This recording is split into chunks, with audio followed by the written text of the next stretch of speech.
ГСП онлайн. Городские новости сейчас. Понедельник, 19:00. Городской дворец культуры. Гала-концерт 3 трубадуров, песни о любви всех времен. Для ухтинцев выступают 3 солиста, их голоса известны по всему миру. Тенор Алехандро Альмедо участвует в постановках Метрополитен-опера. Баритон Андрей Бреус – солист Большого театра и участник постановок Ковенгардена. Бас Денис Седов – участник нескольких мировых оперных премьер, солирует в Ля Скала.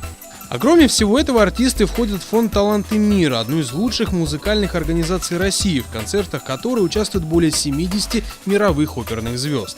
Своей главной задачей фонд и артисты считают возможность показать каждому человеку красоту классической музыки.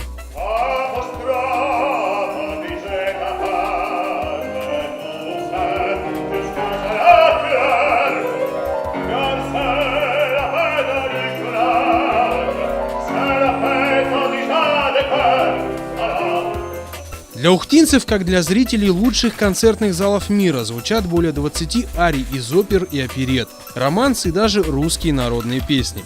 После концерта исполнители продолжат свой гастрольный тур, приуроченный к Году культуры в нашей стране. В списке еще 76 городов.